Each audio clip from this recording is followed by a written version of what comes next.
Hey guys, welcome back in YouTube channel Nikku Chaudhary. मैं हूं नताशा। बात करने जा रहे हैं हम सचिन और सरिता जी की जो कंट्रोवर्सी हुई है उस पर सचिन के बिगड़ते हुए बोल। सचिन के हिसाब से जो सरिता जी हैं उनके बोल बिगड़े हुए हैं, वो गलत तरीके से बोलती है, गलत बोलती है, घमंडी है। लेकिन अगर आप फ्लैशबैक में जाएं या फिर ये कहें कि आप थोड़ा सा एक दो दिन पीछे जाए तो जो अब वीडियोस आ रही है सचिन की, उनसे उनके जो शब्द हैं उनसे घमंड और बदतमीजी साफ झलक रही है। उनको ऐसा लग रहा है कि पता ही नहीं चल रहा है कि वो गुस्से में और नफरत में क्या बोले जा रहे हैं, क्या नहीं बोले जा रहे हैं। सबसे पहले इन्होंने सरिता जी को टारगेट करना शुरू किया। सरिता जी ने रिप्लाई दिया, सब बातों का रिप्लाई देके वो साइड हो गई। एक समझदारी दिखाते हुए वो इस कंट्रोवर्सी में चुप हो गई और अपने काम में लग गई। अब कुछ लोग कहेंगे वो चुप नहीं हुई है, वो दूसरों से वीडियो बनवा रही है, या फिर ये कहेंगे कि भाई वो वीडियो शेयर करके वो इस चीज़ को बढ़ावा दे रही है। लेकिन सवाल यही उठता है कि वो कुछ नहीं बोल रही है। वो इस चीज़ पर ना तो व्यूज़ ले रही है और ना ही लोगों की सिंपैथी ले रही है। जो लोग उनको सपोर्ट कर रहे हैं वो उनको सपोर्ट कर रही है, बस इतना ही है। और जो लोग उनको सपोर्ट कर रहे हैं ना, वो इस कंट्रोवर्सी से अलावा बहुत सी चीज़ों को सपोर्ट कर रहे हैं। वो चीज़ें शायद सचिन को दिखाई नहीं दे रही है।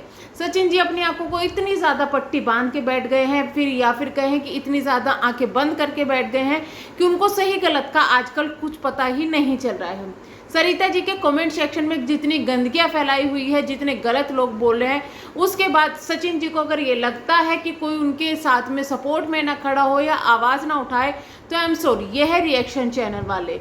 रिएक्शन चैनल वाले अक्सर उस लेडी के या फिर उस व्यक्ति के साथ में खड़े होते हैं जिसके साथ में कमेंट सेक्शन में या कुछ गलत हो रहा हो, या फिर सोशली यानी कि कंट्रोवर्सी में कुछ गलत शब्द बोले जा रहे हों। डजेंट मैटर कि हम उनको पसंद करते हैं या नहीं पसंद करते हैं, हम किसके सपोर्टर हैं। क्योंकि जब रिएक्शन बनाए जाते हैं तो सपोर्ट जो होता है वो एक साइड में रख दिया जाता है। लेकिन शायद ये बातें आपको समझ में नहीं आएगी, क्योंकि आपकी जो लैंग्वेज है चापलूसी और खरीदे हुए ये सब चीज़ें बिकाऊ, तो शायद आपने यही चीज़ें ज़िंदगी में सोच देखी और यही चीज़ें की है। और शायद यही चापलूसी कर करके आज के टाइम में आप ब्लॉगर्स के घर इतने घुसे हुए हैं कि आपके साथ में इतने सारे ब्लॉगर हैं जिनको आप फ्रेंड और रिलेटिव कहते हैं। शायद उनकी चापलूसी करके ही आप आगे बढ़े हैं। तो आपको सिर्फ एक चापलूसी वर्ड समझ में आता है, इसके अलावा कुछ समझ में नहीं आता। आई एम सॉरी, ये चीज़ें सुनने में काफ़ी ज़्यादा बुरी लग रही होगी, लेकिन जो इंसान जिन भाषा में समझता है उस इस भाषा में उसको जवाब देना काफ़ी ज़्यादा ज़रूरी होता है। चापलूसी वर्ड क्या होता है? इनके हिसाब से कोई रिलेशन नहीं होता है, या तो चापलूसी होता है या गुलामी होता है। इनके हिसाब से ना तो कोई दोस्ती होती है, ना सपोर्टर होते हैं, और ना ही रिश्तेदारी होती है। इनके हिसाब से जो होता है या तो चापलूस होता है या फिर खरीदा हुआ होता है। ये इन्हीं के वर्ड है, ये हमारे वर्ड नहीं है। इनके वर्ड अभी इन्होंने अपने वर्ड हमारे मुंह में डाल दिए हैं जो कि हम बोल रहे हैं। अब अगर हम सरिता जी की बात करें, सरिता जी को किस लिए सपोर्ट किया जा रहा था? ये कंट्रोवर्सी तो जो हो रही थी, आप लड़ाई कर रहे थे आपस में, सबूत जो पेश किए जा रहे थे उसके हिसाब से जो चीज़ें आ रही थी वो सामने खड़ी थी। सवाल उठाए गए कि सरिता जी के परिवार पर बोला गया, उनकी बच्चों को परवरिश पर बोला गया, उनकी बॉडी शेमिंग को बोला गया। इन सब चीज़ों पर अगर किसी ने सवाल उठा दिया कि भाई जिसके सपोर्ट में आप बोल रहे हो उसने भी कभी अपनी फैमिली को बदनाम किया है, उसने भी कभी अदर यूट्यूबर के साथ कंट्रोवर्सी की है, वो भी अपनी लैंग्वेज को कई बार नहीं ढंग से बोल पाता, जो कि समझ में आता है। अब लोगों को बोलने का तरीका होता है, कोई कुछ बात को चिल्ला के बोल देता है, कोई उस बात को धीरे बोल देता है। लेकिन अगर शब्दों का चयन गलत ना करा जाए तो दोनों ही वर्ड बेकार लगते हैं। लेकिन शायद ये चीज़ें कुछ पब्लिक को या कुछ को समझ में नहीं आ रही है। इनके हिसाब से जो इनको सपोर्ट ना करे वो चापलूस होते हैं, लेकिन इनके हिसाब से जो इनको कमेंट सेक्शन में सपोर्ट कर रहे हैं या फिर कहीं और सपोर्ट कर रहे हैं वो इनके दोस्त हैं, वो इनके रिश्तेदार हैं।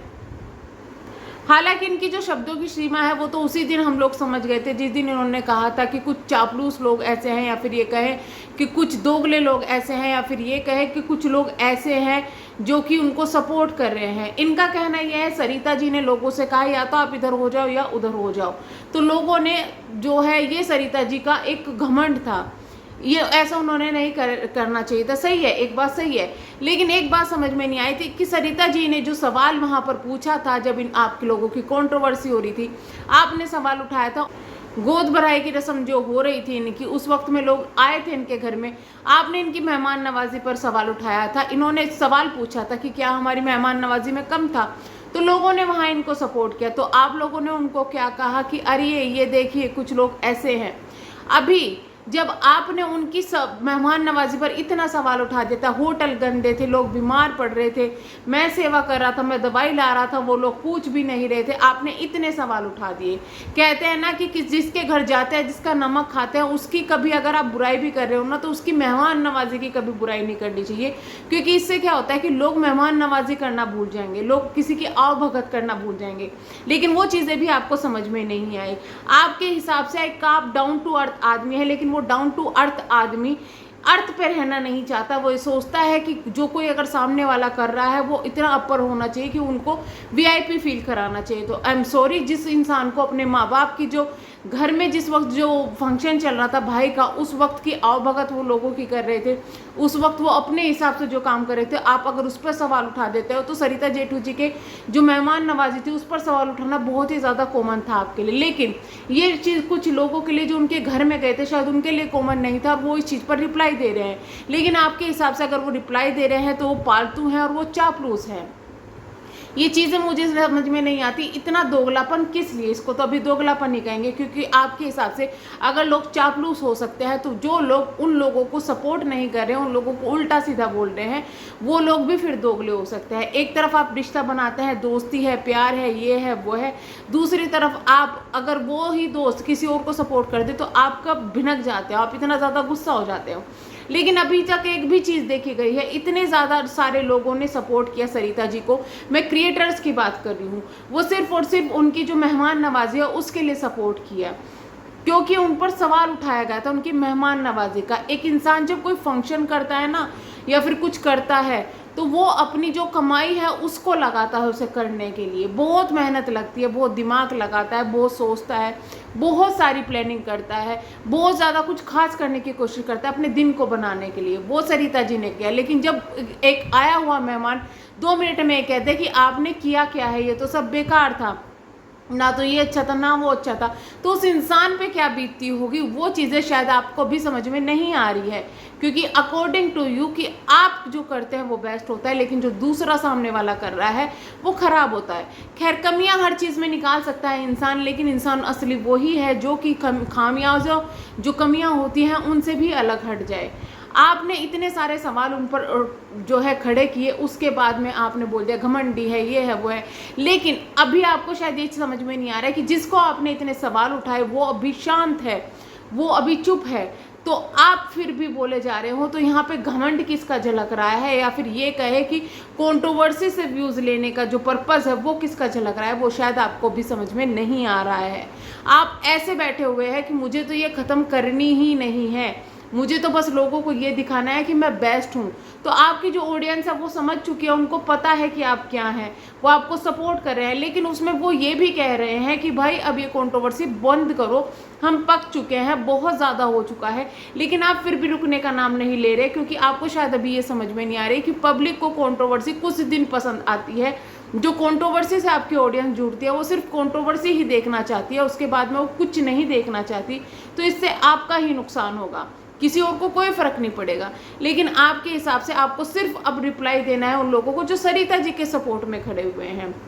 हालांकि हम रिएक्शन वाले हैं, हम किसी के सपोर्ट में नहीं खड़े हुए। कल आपके साथ में कुछ बुरा होगा तब भी हम बोलेंगे, या फिर किसी के साथ में बुरा होगा तब भी हम बोलेंगे। आपकी दुश्मनी है किसी से तो आपको बुरा लगेगा, आपकी दोस्ती है तो आपको अच्छा लगेगा। इसी तरीके से जैसे आपको अब बुरा लग रहा है कि कुछ लोग क्यों सरिता जी के सपोर्ट में आए हैं, कुछ क्रिएटर क्यों बोल रहे हैं, आप उनको चापलूस बोल रहे हैं, तो उसी टाइम पे अगर सरिता जी को ये चीज़ बुरी लग गई थी कि आप एक ऐसी लेडी से मिलने गए जिससे उनकी अनबन है, तो उनको अगर बुरा लगा तो उसमें बुराई क्या थी अगर ये चीज़ें आई। लेकिन आपको फिर भी ये चीज़ें क्लियर नहीं करनी है, आपको सिर्फ अभी ऐसा लग रहा है कि आपको व्यूज़ बटोरने हैं या फिर आपको खींचना है। आपके बहुत सारे जो सोच है ना फिलहाल वो लोगों के दिमाग में आप डाल चुके हैं, जिनके दिमाग में आपको डालनी थी डाल चुके हैं। कमेंट सेक्शन में बहुत गंदगी हो रही है, कितने में बिके हैं, ये है बिके हैं, क्योंकि शायद आपने सिर्फ खरीदना सोचा है लोगों को, और वो लोग जो आपको के सपोर्ट में आ रहे हैं शायद वो भी अब बिकाऊ हैं, ऐसा ही लग रहा है। अब सपोर्टर तो क्योंकि आपके हिसाब से सपोर्टर कोई नहीं होता, आपके हिसाब से आपको पसंद करने वाला कोई नहीं होता, आपके हिसाब से जो होता है वो चापलूस होता है। तो नेक्स्ट टाइम ज़रा आप बोले, क्योंकि आपको एक सज्जन यूट्यूबर के तरीके से हम लोग देखते हैं, सबको पता है अच्छा इंसान है, लेकिन गुस्से में क्या कर रहा है वो चीज़ें अभी आपको समझ में नहीं आ रही है। तो इस गुस्से को थोड़ा कंट्रोल करो, रिलैक्स हो, थोड़ा घर परिवार में जैसे आप ध्यान देते हो वो दो। और इस कंट्रोवर्सी को अगर आप समाप्त नहीं करना चाहते तो आप खुल को बोलो, भाई मैं कंट्रोवर्सी समाप्त नहीं करूँगा, जब तक मेरे व्यूज़ आते रहेंगे मैं क्यों चुप होऊंगा। वो होती है एक स्पिरिट जो अंदर से निकलती है ना इंसान की। तो चलिए हम करते हैं वीडियो को एंड, मिलेंगे नेक्स्ट वीडियो में। लेकिन एक बात और कहना चाहूँगी, सरिता जी ने अपने बेटी के एक फ़ोटो शूट करवाया है 3 मंथ का, आई थिंक वो है 3 या 6 मंथ का है, वो फ़ोटो शूट करवाया है 3 मंथ का। तो उसमें उन्होंने डायपर पहने हुए हैं। अब लोगों ने उस पर भी इतना हेट जो दे दिया है, और ये पहली बार नहीं है किसी ने डायपर से इस तरीके का फ़ोटो शूट करवाया है या कुछ करवाया है। लोग अतरंगी चीज़ें यूज़ करते हैं और उनको पता होता है कि उनका बच्चा कितना कंफर्टेबल है और कहाँ कंफर्टेबल है।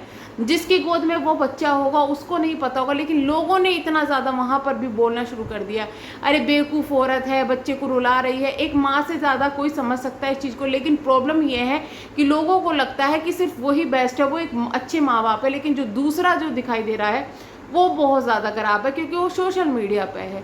तो वो सिर्फ एक फ़ोटो शूट था जो कि कुछ मिनटों के लिए होता है। लोग उसमें अलग अलग कपड़े भी पहनाते हैं, अलग अलग चीज़ें भी करते हैं, लेकिन उसका मतलब ये नहीं है कि वो अपने बच्चे को टॉर्चर कर रहे हैं। आपने देखा होगा कई फ़ोटो शूट ऐसे होते हैं जो लोग आते हैं करने के लिए और उसमें वो बच्चे को सुला देते। तो आपके हिसाब से अगर वो बच्चे को सुला रहे हैं तो वो सुला नहीं रहे हैं, उन्होंने बेहोश किया हुआ है, बट वो ऐसी टेक्निक का यूज़ करते हैं जिससे कि बच्चा आराम से सो जाए। तो ये सब चीज़ें जो वहाँ पर होता है वो चीज़ें समझ सकता है।